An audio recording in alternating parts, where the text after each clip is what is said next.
What is up, everybody? Let me put my ears in here so I can hear myself and then hear our guest, Anthony SanFilippo. It is Parx Sportsbook presents Stick to Hockey Live. I can see that the idiocy is already out today on Twitter. Boy, it doesn't take long sometimes for one just absolute idiot to say something and then somebody else to jump on his dumb friggin' bandwagon. Oh, I love you people on Twitter. You like these troll idiots like the Cobbs, more like the Knob.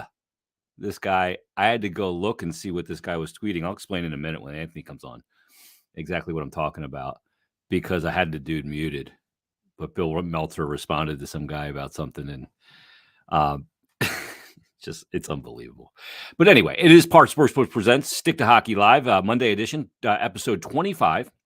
Jason Myrtetus, Anthony SanFilippo from Crossing Broad, going to join us coming up momentarily. And let me tell you about Parx before Ant gets on, because our great sponsor, Parx Sportsbook, is the greatest. And like a couple of weeks ago, you had the big game, the big football game, right? We're not allowed to say that because rules in today's society are so stupid that I can't say it in attachment with Parx. But you had that big football game that the Rams ended up winning. And that's one of the most wagered on sports events. The second most wagered on, maybe even more so because there's more games, is the thing at the beginning of the month of March with Madness, and that the field of 64, whatever many teams it is now. That's also a hugely wagered on thing. Not to mention the NHL growing in huge popularity when it comes to wagering, and we have Tones Takes on every Thursday to give you plays. And the place to do it is Parx Sportsbook because it's simple to use. It's easy. You just download the app and you put it on your phone, your iPhone, or your Android, and then you open up an account, you make a deposit, and your first bet is risk-free up to $500. And it couldn't be simpler. So just grab the app, even if you're not ready to dive all the way in just yet, just start checking it out. Okay, that's easy to do. I'm interested in that. I'd be interested to see a certain player going over, 12 and a half points in a basketball game. I'd be interested to see over 5.5 assists. I'd be interested to see that. I think the exact score of this hockey game is going to be 4-2, and I'll get plus $1,300 odds on it. I'm interested to see that. Hey, if this dude who I think is playing pretty good right now is going to score first in this game, I'm going to get plus 1,200 on that on my money. So check it out, and you can bet all the traditional ways as well: props, parlays, money lines, puck lines, spreads, you name it. It's all there for you, and it's all on the Parx Sportsbook app. So grab it, download it. When you're ready, deposit, open up an account, and no promo required, and your first bet will be risk-free up to $500. It's that simple. So make sure you get it. Parx Sportsbook app on iOS and on Android, and download it and get an account and take advantage of the $500 risk-free offer for all this hoops action that's coming up here in the month of March, not to mention the continuation of the NHL season, maybe eventually baseball. We'll see. I'll believe it when I see it. Sport can't get out of its own way. And make sure you follow Parx on their social channels, at Parx Sportsbook on Twitter. Follow them on Instagram, Facebook, and YouTube, and you'll get great content there, daily specials, and much more. But let's get down to the business here on episode 25 of Stick to Hockey Live. And a guy that I've known for a very long time. We worked together in a past life at a radio station at WIP many years ago. He's been covering the Flyers for years. He covers the Flyers for Crossing Broad right now, and he joins us on Stick to Hockey Live. It is Anthony SanFilippo. What's going on, Ant? How you doing, Jay? Good to see you, my friend. I'm doing well. I was musing at the very beginning of the episode that, even though it's just after lunchtime, that the idiots are out on Twitter already because Nate Thompson returned to practice, mind you. Wait, let me ask you a question. Is there ever a time the idiots aren't out on Twitter? Well, they seem to really come out here. So Bill replied to this guy that tweeted, it's like the Cobbs or something. And I haven't blocked, or not blocked, but muted. And the guy is saying that basically, why are you reporting this? So what the guy said and he tagged me. I have to unmute him for a second here so I can view his tweet. There we go. He said, Flyers beat writers are the absolute worst in the game. You have a bad team that's not going anywhere right now. Instead, they're talking about how Nate Thompson coming back helps this team. Are you kidding me? Let the kids play. And Bill goes, really? Find me the quotes. All people have said is that he's back on non-contact practice. Yeah. And then some other jerk off The thing I love about this podcast is that I can call a guy a jerk off. There you Eric go. Burgess, this guy, Burge the goalie, says, he's right. Change your narrative. Stop talking about playing the kids and build for the future rather than talking about old veterans. And I'm pretty sure, I listen to your podcast, I'm pretty sure you've been talking about playing the kids and what they need to do in the future, not this other bullshit that these idiots are talking about. That's right. Jesus Christ. You guys, it cracks me up though. Like I to be honest with you, like I sometimes like giving it back to these guys. Yeah. I really do. I really do. I really feel like sometimes when I engage with them, and then it really kind of catches them off guard because they don't expect it, right? Mm-hmm. They think that they're flexing the Twitter muscles, and then all of a sudden you get a little shove back, and it's like, yeah. Now what? What do I do now? I used my one good line. What do I do now? Yeah, so or the double down. They go double down on it. I get a kick out of that sometimes. So it's all beauty in the eye of the beholder, I guess. Yeah, there's no beauty in in talking about Twitter. And look, there's a lot of good people that you interact with on there, and generally, good people and those things. But with Twitter, because of the anonymity of it, there's a lot of just uneducated assholes as well. So, but anyway, absolutely, I don't want to waste any more breath on these idiots. So, I want to get you on today because I want to talk about a lot of things. And kind of where I want to start, though, is I actually don't want to start with the Flyers. I want to start with what's going on in the world and with Russia and the Ukraine. And I saw what Dominik Hasek had to say. I'm not sure if you saw that. Yeah, I saw it. I mean, pretty heavy-handed comments. The IIHF is going to probably make a ruling today at some point, maybe even getting ready to at this moment, that, are going to sanction Russia out of some international competition, the Worlds and obviously the World Juniors and those kind of things, the under 18s, the women's, international events as well. But, this year, Russian players are playing here. But what Hasek was kind of alluding to it was, basically, Russian players shouldn't be able to come over here and make money right now. And there's different, Ovechkin is a Russian player that has supported Putin in the past. He's had his comments last week, which were kind of vague. And then you have players like Panarin who have been very outspoken. I don't recommend him going back there ever because he's going to get a pair of cement boots if he does. That's been very critical of Putin. When you look at all this, how should this kind of be handled going forward? Yeah, it's a very fine line. It's a tricky subject. I think that, when you look at sanctioning the country from international competition, I think that's one thing, right? That's a sanction of the country from participating in a competition that's country versus country, right? Yeah. What these guys are doing here in the NHL, this is their livelihood. This is their jobs. This is where they have chosen to make their living and chosen to work. And to sit there and suggest that they shouldn't be allowed, that they should be suspended immediately because of the acts of someone else that is outside of their, a lunatic outside of their control, I think that goes too far. I mean, really, in a lot of ways. I mean, that's I don't know. I look at authoritarian. Well, it's not only is it authoritarian as I try to speak it, but it's also discriminatory. I mean, you're basically saying, "Oh, you're Russian, you can't play." I mean, that would be like, us, you're sitting around and picking any other nationality or any other culture and say, we don't want you to play, and because we don't like the way things are in your pre-Jackie Robinson almost. In a lot of ways, it is. Yeah. In a lot of ways, it is. So, I mean, I think that goes too far. It would be different if you had a player who was coming out in full support of Putin right now and saying, "This is awesome, Russia #1, blow up Ukraine." If you had a player going to those extremes, I could see maybe trying to sanction that specific individual player.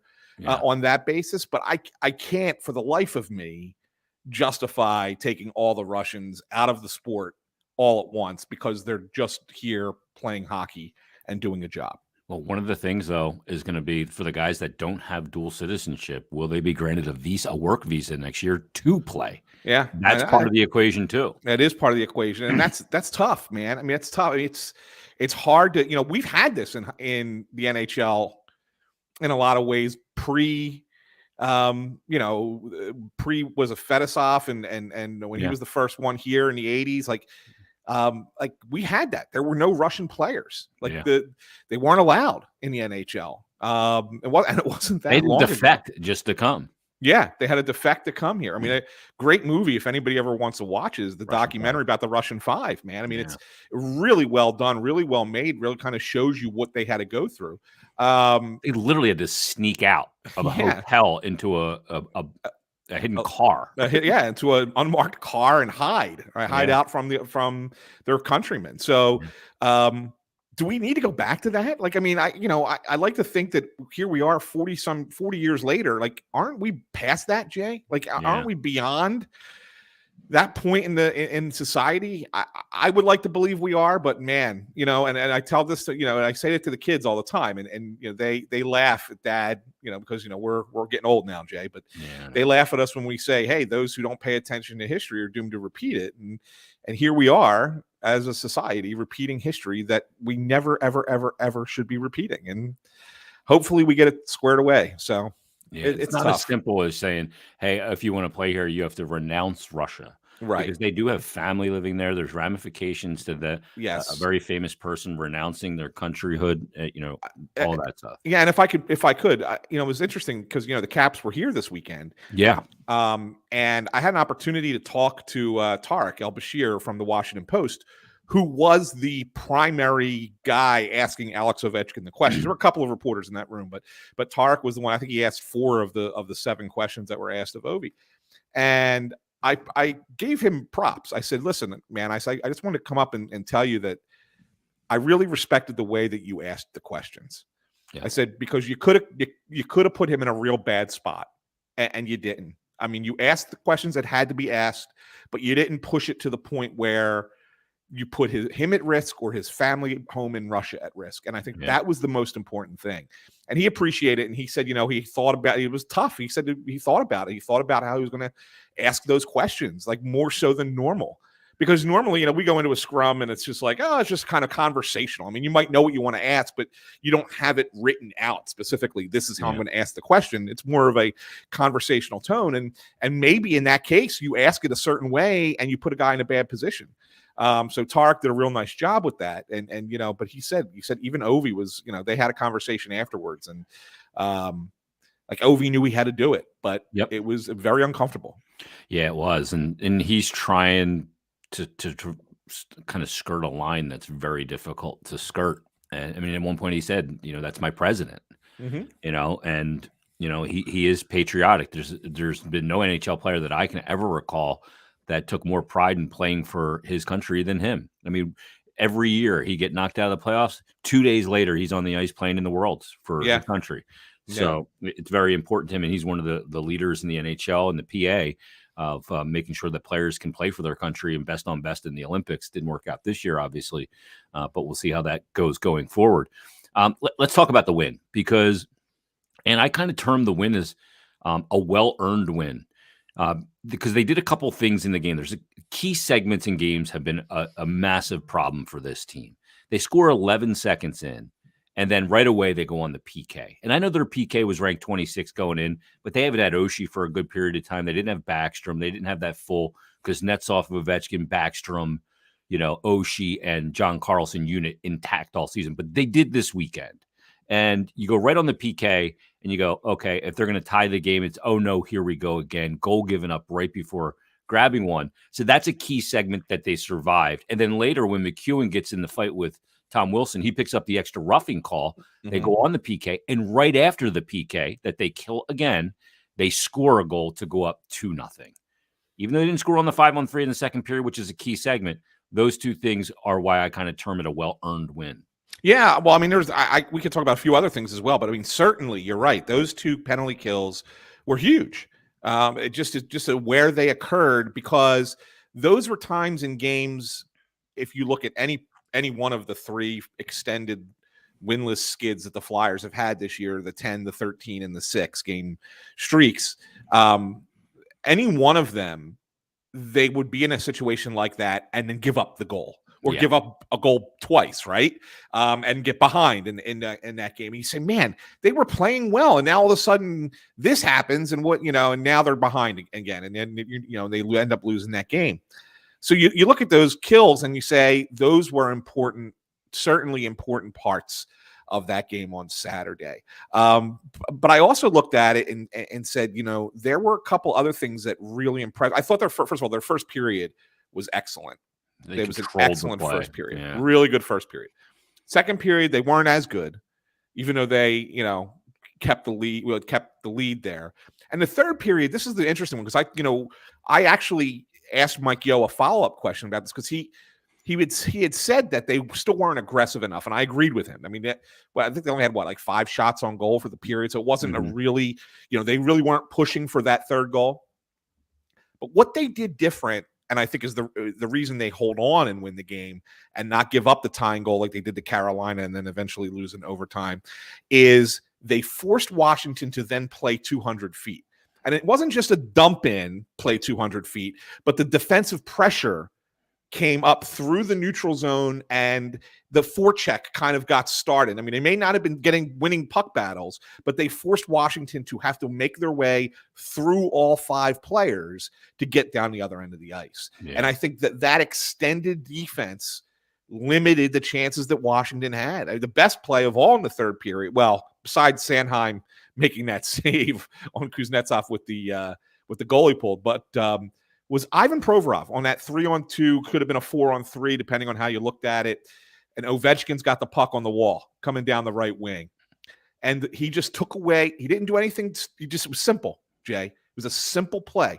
He just took away time and space, he had an active stick out to take away that passing lane, forced Ovechkin further down the wall till he got to a spot where he didn't have really a shot. And then Ovechkin held on to the puck and then spun back around and came back the other way.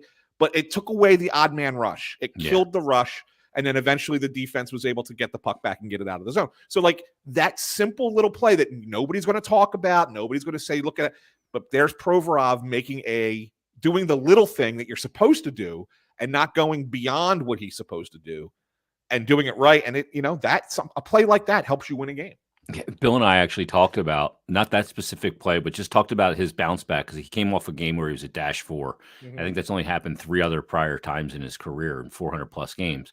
And I thought he played really well. And kind of what I said to Bill was, what I thought when I think he gets into trouble is he tries to over defend. Yes. Bill called it, he goes for the 5-run home run.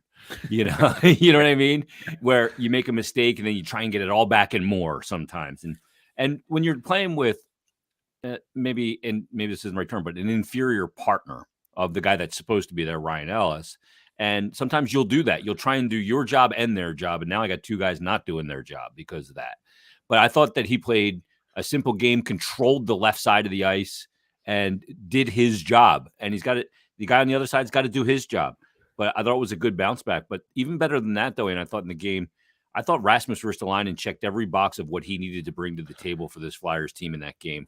And I think he sat there with a Sharpie and checked every single box: physicality, stretching the ice, being a constant threat physically on the ice, kind of taking the mindset of the opposition to worry more about him and what he's doing than exactly how he's playing. And I thought he was excellent in the game, probably his best game of the season. Yeah, he really was. And and that's kind of the play that you want out of him all the time. And obviously Washington's going to bring out the best in him. Yeah. Just because of the way they play, not because of there's some kind of rivalry or whatever, but that Washington's a heavy team. They play big, they play physical, and that's right up his alley. I mean, he even said it after the game. That's how I believe hockey's supposed to be played, right? So I mean, he's looking for that kind of game on a regular basis. And he makes a great play that leads to the game-winning goal, right? Yeah. Behind the net. And Yo mentioned that as well, but he also pointed out, he says, like, go back and watch. He said he killed Washington chances like 4 or 5 times. Yeah. Just going back there, taking a player off the puck and getting the puck, starting the breakout the other way. Like just simple things that we don't really pay attention to. We're not tracking these things. We're not tracking breakouts, and Rasmus being involved in it. We're not tracking, him getting shots in the offensive end. He was on the 5-on-3, which I was kind of surprised about a little bit. But no, I mean, really, these little plays, and I think that's kind of what, they preach all the time. And you don't want to get too caught up in it, Jay. I mean, it was one game in a bad season. But it's one of those games where you look at and say, take this and store it away. Put it in your back pocket. The next time you're having a bad game, pull it out. What did we do right that day? Yeah. Let's go back to that. Repeat Go back to that. Yeah, go back and do that again. I mean, I think that at least can get you feeling like, okay, this group, whoever survives this purge that's coming, can still lean on games like that in the future and say, we can be a better team if we play this way. Yeah, and speaking of Rasmus, I know you had some reporting about some contract negotiations with Ristolainen, and a lot of people freaked a lot of people out because of the number that you reported. I think it was 6.3, 6 times 6.3, 625. But 625 was the actual. Yeah. So they want to keep him, but there is a line. There's a tipping point on every player, and with him, there's a tipping point, and they're probably going to have to reshape a lot of their right side here because they're probably going to move him at the deadline, provided they don't sign him. Justin Braun will likely get moved. Ryan Ellis is a big question mark when it comes to health. Do you get the sense that it's a foregone conclusion that he's getting moved, or is there a sense that there still could be room for a deal here? I keep going. So it's funny because I keep going back and forth. And the reason I keep going back and forth is because I keep getting changing information from within the organization. I do know for a fact, 100%, they offered him 6 years, 37.5, and he said no. And the reason that he said no was he and his agent, Mike Liute, they had said that they had felt that if he's able to play in the playoffs, he can prove what he's worth as a defenseman in this league and could even get more. Yeah. They think he's a top pair guy in the playoffs. That's their belief. I don't know if I go that far. I don't think anybody's trading for him in that role, but but I'm just saying. But they think that he could show that, hey, look at the way he plays in the playoffs. On your team, he could be a top pair next year, and you could pay him that way, right? I mean, I think that's what they're kind of going for. Yeah. So I think that he was willing to gamble on himself a little bit to try and get more money. But then when you reconsider it, when you look at it, you look at what the cap situation is going to be. It's going to go up, but ever so slightly, maybe $1 million. And the fact that the escrow is still what it is. And I don't know if the Flyers offer. The one thing I don't know is how that money was spread out. Were they willing to backload it like the agents want? When the escrow lessens, right? Or are they going to? Or are they saying, "Hey, look, we're giving you more money, but we're going to put it up front." Right? I mean, because it's better for us. So, I mean, I don't know how that broke down. But now I'm hearing that Rasmus may be willing to reconsider and come back. So now I got to be back at 50-50 on this, Jay. I really do, because you don't know at this point. I mean, what I do know is he does like the team. He does like his teammates and the people here. He does like playing here. He does want to be on a winner. He's tired of playing when you play in Buffalo for 7 years, right? I mean, you got to expect that you want to win at some point. So he does want that too, and he does think he can maybe get a little bit more. But I think that the Flyers' offer is higher than he would have gotten.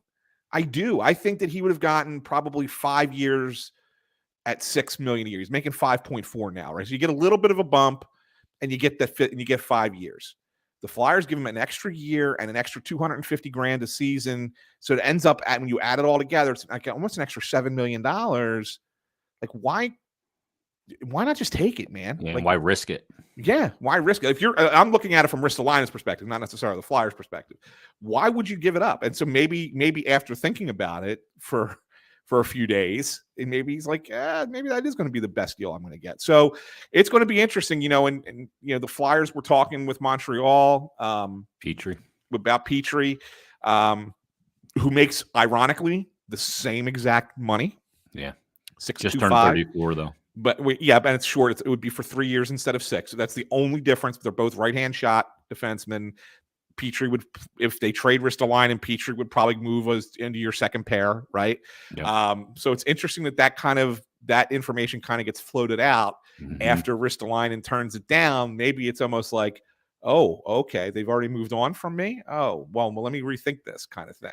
Yeah, So there's it's part of another the option. Yeah. there's a game. It's part of the game that's being played. And I think that that's kind of where the Flyers and Ristolainen are.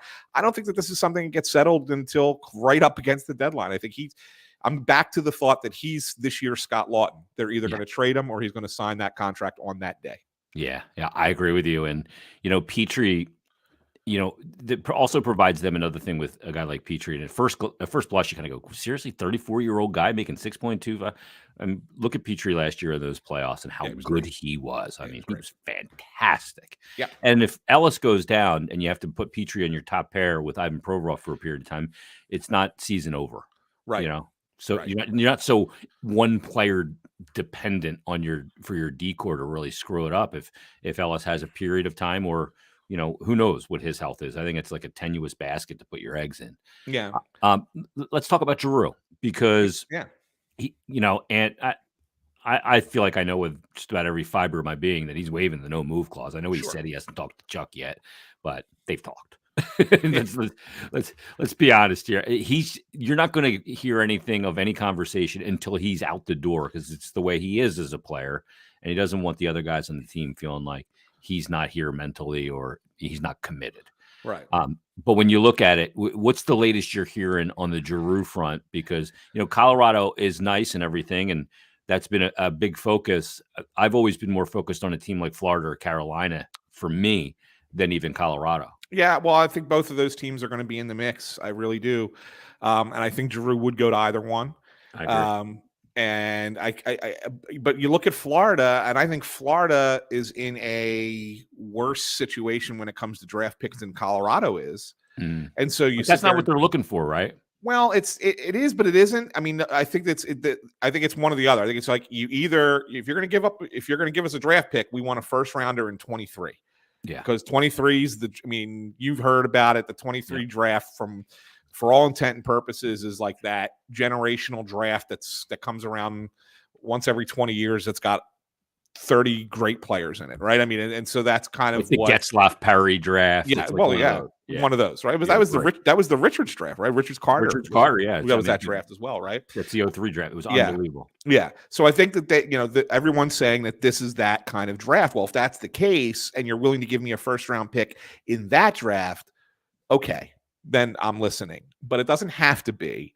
They're willing to take prospects and NHL ready players as well. So I wouldn't be surprised if Florida's offer is different than Colorado's offer, is different than Carolina's offer, and Chuck and his team has to sit there and break it down and say, okay, which is best for us?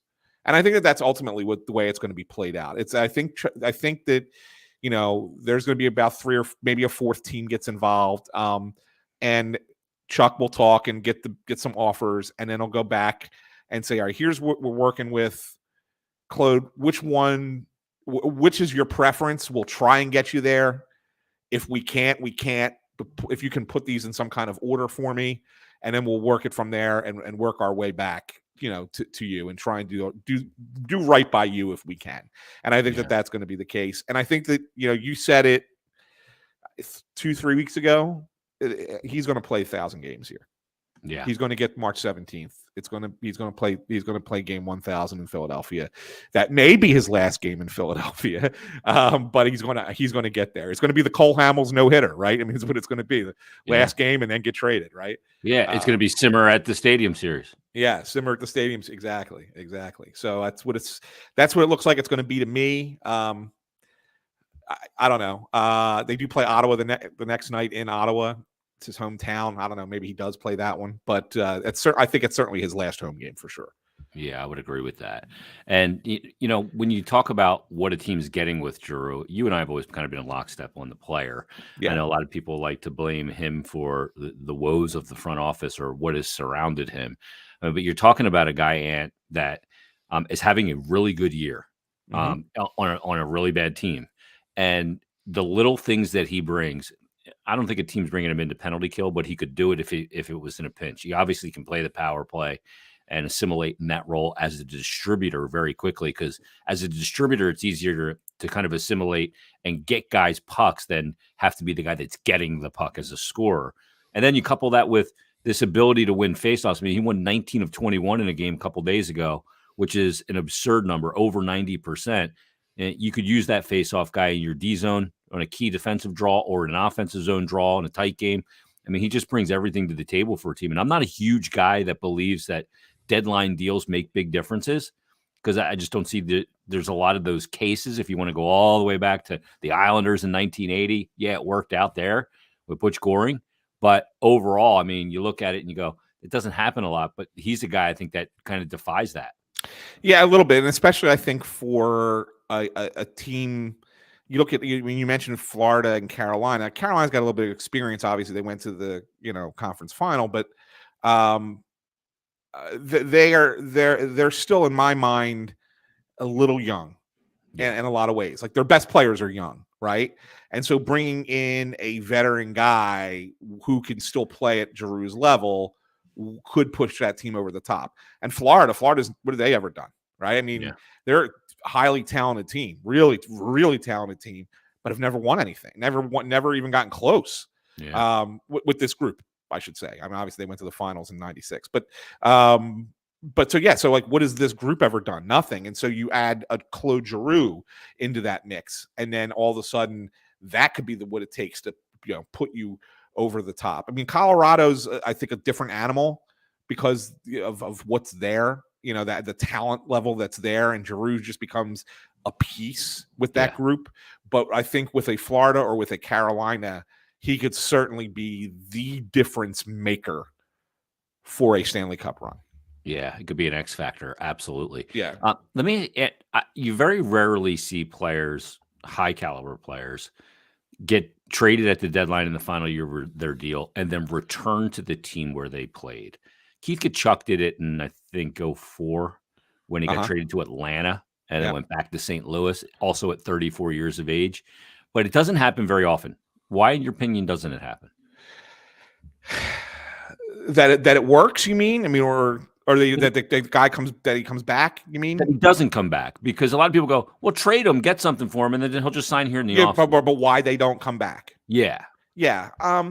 I think they just move on. I think it is. I mean, I think it's a situation where, well, first of all, the thing is they're being traded because they want to try and win, right? Yeah. I mean, that's you're trying to do them a solid. He's a franchise icon. He's never had a chance to win. He's 34 years old. He wants to win a cup. Now, if he goes and wins a cup somewhere, now you have two options. You sit there and go, do I re-sign with this team because it was awesome and I won the cup with them, and let's go ahead and try it again next year full time? Mm-hmm.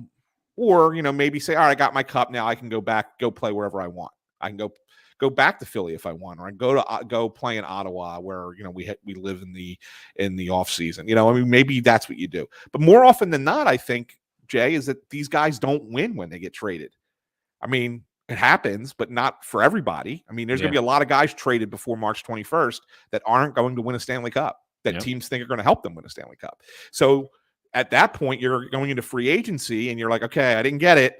I only got a couple more cracks at this. Do I really want to go back to the team that's kind of rebuilding and just play out the career there? Or do I want to find another team that I think can win and give it another go here before my career is over? And I think that's why players more often than not don't go back to the original team. Yeah, I think that when you've been with a team as long as Claude has as well, 14 years, right? Then all of a sudden, you're in a fresh situation. I think, he doesn't carry any of the baggage of those 14 years either going forward in a new city. And where he is in his career now, he's not the name, or the face on the marquee. Right. And that's liberating, I would imagine, to a player. The other part is that notion of players going back to play in their hometown, like Giroux, it would be Ottawa, Johnny Gaudreau would be here. But I always caution people. I've talked to a lot of players, and kind of the way they describe to me, it's like crossing the streams. Look at that little pun there for you. For Ghostbusters, baby. Yeah, crossing the streams with your hometown and your professional life. You don't want to soil your hometown. It's why Mike Trout loved coming to Eagles games and getting a ball from Carson Wentz every week, and never coming here, though, and having being objectified as a loser or didn't get it done. Because this is safe haven no matter what he does in his career. Yeah. It's interesting that you say that, because I know a couple people who know Johnny and his family really well. And they say to me that he would come here towards the end of his career. Yeah. When it's almost over, kind of like, hey, it'd be kind of neat to play at the end of my career, my hometown kind of thing. Check the box kind of right, exactly. But that while he's in the prime of his career, this is not his first choice. Yeah. And that's exactly what you're saying. Savior. Right. You know? Right. This is not his first choice. Although the Flyers, I think that they're trying to position themselves in a situation, Jay, here for the offseason where they have a lot of money to throw at free agents. And I think they're going to try what they accomplish is what they accomplish, but they're going to try to land not one, but two big name free agents that are going to be out there. Of course, Gaudreau's one of the top 4 forwards, I would say, right? Yeah. Probably along with Forsberg, Kadri, and Hertl. I would think they're probably the 4 big forwards. Yep. I think the Flyers are going to try to get 2. So we'll see. We'll see. I mean, I guess a lot of it comes down to the money that they spend, but they're going to give it a shot. And with where they fall in with Ristolainen as well. Yeah. And the term they've used, we heard Chuck Fletcher use it initially, and then Danny Briere used the same term of, quote, high-end talent. I absolutely agree with them. You're going to lose Giroux most likely, and you need high-end talent in this league. How do you get high-end talent? Well, you just mentioned those 4 guys. I think Gaudreau fits the bill as high-end talent. I think Forsberg does as well. Hertl, really good player, going to get paid. But I don't know that I would look at him as high-end talent. I need not only high-end talent, but I need excitement. Because I think Sean Couturier is high-end talent, but he's not an excitable player. Right. So I think they need that guy that gets people's ass out of the seat. Yeah, well, that player may also be out there that we just don't know is available via trade yet. Mm-hmm. And I think that's something, we keep talking that at the deadline they're going to be moving the unrestricted guys, right? We already talked about them, and Justin Braun's probably going to get him a draft pick too. But ultimately, I think that there are players under contract on this roster who are enticing to other teams who the Flyers could move and get something in return, good old-fashioned hockey trade, as they say. Mm-hmm. And that could be a player that is that high-end talent, and we don't know who it is yet. Like, we just oh, wow, I had no idea that team was trading such a player. And you can get them for Travis Konechny, Morgan Frost, and something, right? Or whatever, the case might be. So, I mean, I think that's going to be a possibility too. So when you look at it, okay, free agency, yeah, but some of these teams might have a player that they might look to move on from in the offseason via trade, and Chuck might have just what it takes to get such a player. Yeah, and the groundwork for those elements are being laid down right now. Last thing for you, actually 2 things. I want to get to Morgan Frost as well. We'll wrap with him, but roster construction is like the name of the game. This puzzle has to fit together financially from a cap standpoint. You have to have talent, and the talent has to be able to play together. We had Craig Button on last Thursday, and Craig talked about the way to do that, and he doesn't believe, and I agree with him, scorched earth is not the way to do it, because you see so many teams that have gone tear it down to the studs, scorched earth, play the kids, and they haven't gotten shit out of it. Because, I mean, look at the team they're going to see tomorrow night, Edmonton. They have 4 number 1 overall picks. They picked in the top 5 in the NHL draft 6 out of 7 years, 4 times number 1. They got the best person to ever, most talented hockey player to ever put skates on his feet in Connor McDavid. And they just fired their coach a couple weeks ago. Yeah. So I don't think that's the route they're going to take. And I certainly don't think the Flyers are going to take that route. What's the way to do it? What's the way that they are going to do it? And what's the way they should do it? So the answer is you have to kind of have to do a hybrid, right? You have to draft well and develop and develop your players. I mean, that's an automatic in every sport, right? I mean, it has to be that for everybody. But you also have to be able to be smart, make smart moves as far as bringing in players from elsewhere. And you have to do it. You have to retool. In a salary cap world, you almost have to retool every year, every 2 years anyway. And with the cap being flat, I mean, like, you look at it this year, I mean, you might sit there and say, okay, Colorado is a favorite in the West, and Tampa and Florida and Carolina are the favorites in the East. But I can give you like 4 or 5 other teams that I think have a real legitimate shot of going to the finals. This is probably as wide open a season as we've had in the NHL as maybe since 05-06 when we were first coming out of the lockout and nobody quite understood how the salary cap and the new rules were going to work and all that shit, right? Pittsburgh, Vegas, Calgary could all win the cup. Yeah. I mean, They I were love the way Calgary's playing, right? Yeah, it reminds you of that 2012 Kings team when Darryl came in there. Yeah, it's a very, very similar. So, Yep. so like, any one of those teams, and that to me is great. It's great for the sport. Yeah.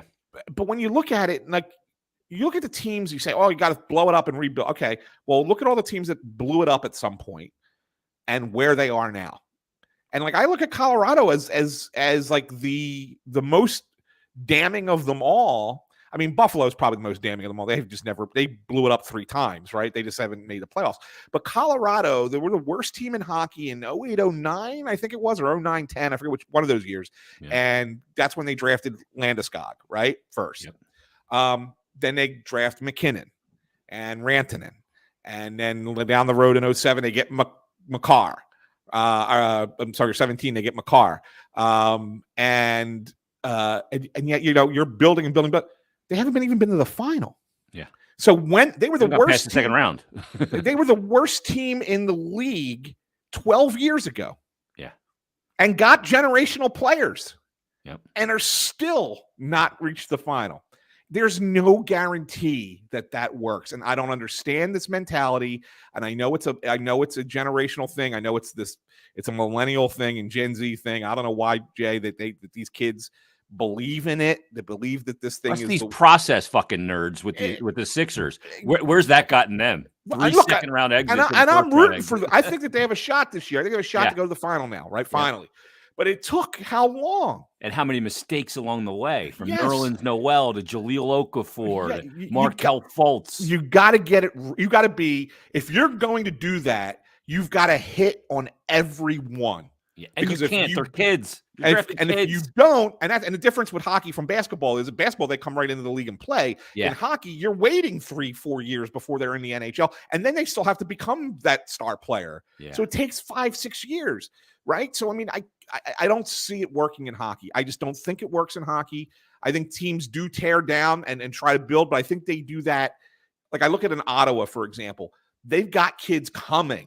Yeah. And I think that they're, and the Rangers got lucky. Everybody wants to say, well, look what the Rangers did. The Rangers did it. Yeah. The Rangers got lucky because one of the best players in the league wanted to play in New York in Artemi Panarin. And Adam Fox became, I mean, who knew what he was? I mean, he was what, 4th round draft pick or whatever he was. He forced his way to the Rangers as well. Forced his way there, right? Yeah. I mean, their top picks haven't even been important for them. Third liners, and Shesterkin became a star goalie overnight. Like, so, I mean, the Rangers got a little lucky in that regard. So and there's no guarantee with them either. I mean, they're good, but they're not definitely going to be a Stanley Cup team, right? Yeah, they give up a lot. Really, Shesterkin's masked a lot for them, and that's sustainable is the question. But you're totally right. I look at teams like what the Kings have done, maybe the Ducks to some extent. It wasn't a teardown, but it was a recoil, and they made some good draft picks. Yeah, you look at Byfield, with LA, you look at and some savvy moves, and then you look at Zegras and Jamie Drysdale for Anaheim. Like those aren't teardowns. Yeah. They weren't very good for a couple of years, but that's not tearing it down. Right. And I'll say this final thing on it is that, everybody sits there and says, well, why would you trust Chuck Fletcher and Brent Flair, drafting these players? And I look at it and I say, well, you know what? Again, it takes time for these players, but look at that Minnesota Wild team right now. Yeah. Pretty darn good team. Pretty darn good team. Half that team was drafted or acquired by Chuck and Brent, and he's been gone from there for 4 years. Yeah. And half that team is his team. Yeah. Now, granted, they've added some players that have helped. There's no doubt. But I think it's 9 or 10 guys in their regular lineup were guys that they either drafted or, I mean, Spurgeon wasn't a draft pick, but he never signed with the Islanders, and he had never played a game in the NHL, and Chuck gave him a contract. Yeah, Chuck gave him an NHL contract. Yeah, I know. So, I mean, that's why I look at it, I say, you know what, guys? Maybe they're not so bad at drafting as you think they are. It's like giving Hexy credit right now for what's going on in Pittsburgh. Right. You know what I mean? Exactly. Exactly. It was kind of set before he got there. Yeah. It takes a long time to judge a general manager's moves. And, I mean, look at Kiprusoff. Was that 5th round pick? Yeah. I mean, Kaprizov. And I was talking to Chuck about him the other day. I said, I'm always on Mika Kiprusoff. I can't get out of that goalie mentality. And I said to him, I said, when did you know that he was going to be this good? And he said, you want to be, he was like, I'm going to be honest with you. He said, we had no idea when we drafted him. We liked a lot of what he had. He said, but we didn't think the skating was going to be there. And we didn't know if it would ever come. Yeah. He said his second year with us in Minnesota, all of a sudden he could skate. He said it just came out of the blue. We didn't know where it came from. And we're like, this kid's got superstar potential now. Yeah. And now he's a top 15 player in the league. Wow, it's great. Yeah, he is unreal. And they didn't know. He said, we didn't know. He said, we liked the skill. We took a chance in the fifth round, and it worked out. Then all of a sudden the dude can skate like the wind, and you go, we don't know where it came from, but we're not asking. We don't give a shit. Yeah, exactly. Pretty thrilled about it. Exactly. That's awesome. Last thing, Morgan Frost was just sent back down to the AHL. Yeah. Mike Yeo, there's been a lot of criticism on the way Morgan Frost has been developed and being used and deployed. I'd like to see him play with more skilled players too. Obviously, get power play time. I think make him feel good about what he does well. But there has been a focus on, details of his game. We talked to Brent Flair last week on this podcast and, talking about, the little things that he needs to do about like moving your feet when you have the puck even, because you can't make those plays at the NHL level where you kind of stand still and can just kind of sauce it across to a guy. You just don't have that time in the league. What do they do with Morgan Frost? How disappointed are you in where he's at right now? Yeah, I mean, he's certainly behind. There's no doubt he's behind. And I don't think that they're completely soured on him, like to the point where it's like, all right, we're done with this guy. But I don't think he's untouchable anymore. I kind of thought he was one of those assets that they wanted to kind of bring along and not move in the past. And now I think if the right deal comes along, they would. The problem for me with Morgan Frost is an entitlement. And it's something that happens with young players far too often in the sense that they know they're skilled, they know they got talent, and they want to rely specifically on that skill and talent to carry them. And it works at lower levels, right? When you're playing junior hockey or you're playing in the AHL, you can kind of get away with that a little bit. But your skill and your talent is not going to carry you at all times in the National Hockey League. And at that point, that's where you have to understand what it takes to be a pro. And what it takes to get to that and sustain it at that level. And you're going to have to start doing things that you didn't like doing before, right? And it's going to require you to play a certain style of game that maybe you don't particularly like playing. And, people are going to criticize that the Flyers are trying to change Morgan Frost. They're not. They're not trying to change what he does well. They're trying to make him play the way he needs to play in order to be a full-time player at the NHL level. And Frost just hasn't really embraced that, and every time he gets sent down, he kind of throws a little hissy fit about it. Like he doesn't feel like that's where he should be developing. And guess what, man? That's what the American Hockey League's for. That's where you develop. You don't develop at the National Hockey League because you're going to keep making the same mistakes over and over and over again, and they're going to get exposed at that level. So you can't do it. You got to learn at a lower level and come back up. I think he will get it eventually. Scott Lawton, and spend a year after a couple of years in the NHL. Yeah. And spend a year with the Phantoms to go, okay, this is the player I got to be at the NHL level because I can't be. Yeah. No. And they're not asking him to be a Scott Lawton. I mean, I don't want – the reason he's Lawton didn't put up the numbers he did in junior either, but still. Right. I mean, and that's the other thing. I mean, people are like, oh, they want to turn him into a third line or fourth line guy. They don't. They don't want him to be that at all. They don't want him playing. But at this point, he can't play top two lines in the NHL right now. He can't be. He'll be overexposed. Yeah. So they can't play him there. It'll be terrible for him. It'll be terrible for his development. So they got to play him down in the American League at that, and play on those top lines down there and get back to the NHL and then give it another shot. I think he's going to get another chance this year. Yeah. I think they're going to give him maybe another 10, 15 games and see what happens. And then hopefully he gets it. Hopefully he figures it out. If not, maybe he's one of those guys you move in the summer. Yeah, as part of some package or a hockey trade. And, teams are looking for players on entry-level contracts. I know that in the flat cap world. Yep. They have more value. High skill, high upside, ELC money is a huge carrot for teams. And especially if you're a smaller market team that doesn't spend to the cap, doesn't make a lot in revenue from your from your, people coming in. Maybe he's the kind of player that you say, okay, we can play him in the top 2 lines at the NHL level because we're not spending that kind of money while the cap is flat. Yep. Yeah, maybe that, and that works for them, right? Look what's happening in Arizona. They're going to be playing in a 5,000 seat arena. That's an embarrassment to the sport. Okay. Joke. But it is a joke. But there's a team, there's no way they're spending $81 million next year, right? No shot. No chance. No shot. So what do? Who's playing in your top 6? You're going to be playing guys on entry-level contracts in your top 6. Well, the other thing too is, first of all, I kick them out of the revenue share if I'm the other owners in the league. Yeah. Because they haven't earned it. At number one. Number two, there is a player I'm really interested in there. Jake Chikrin, right? Yeah, I'm really interested in Jake. Because I look at Provorov, I go, okay, when Toronto fails again, I'm grabbing that guy who had 6 points the other night, Marner, 4 goals. Yeah. And there's my high-end talent. I'm sending, Frost, Provorov, and maybe some other, prospect to Toronto. And I'm getting Mitch Marner out of there because they have Austin Matthews and they have John Tavares. They have names and faces on the market. If Mitch Marner was available for Frost, and Provorov plus a third prospect, yep. I don't care who the third prospect is.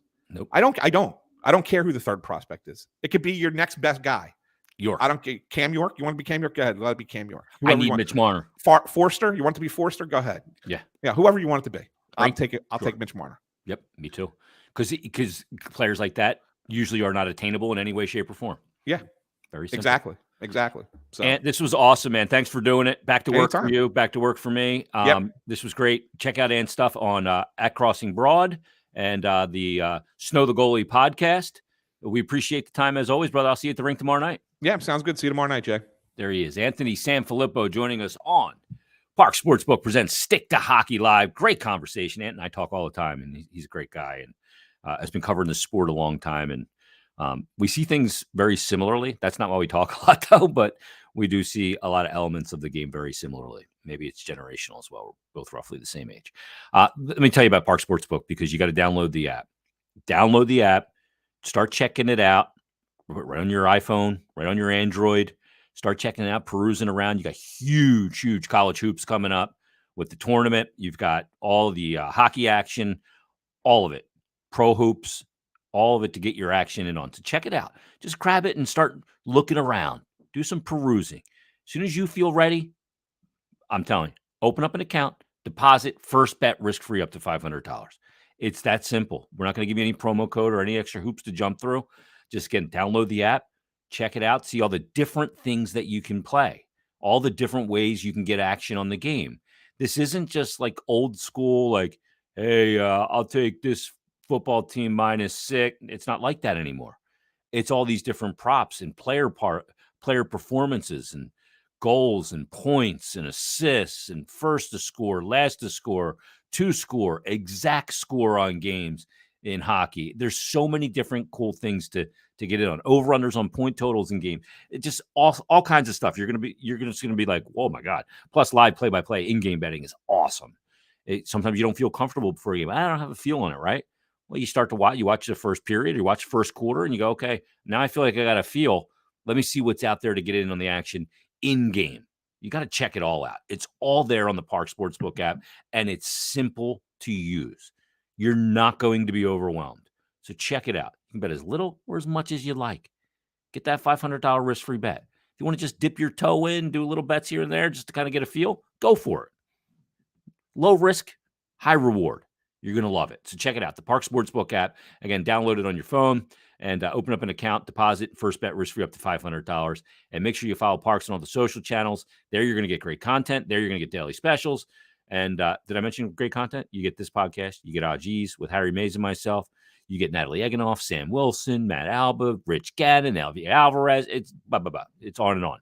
So great stuff there at Parx Sportsbook on Twitter, Instagram, YouTube, and Facebook as well. And get in on the action. And make sure you download the Parx Sportsbook app and our fine sponsor of Parx Sportsbook presents Stick to Hockey Live. That's episode 25. Everybody, enjoy your Monday. We'll be back Thursday. Another brand new episode right here. So thanks for watching. Thanks for listening. Subscribe. Leave us a rating and review. We would appreciate it very much. And we'll talk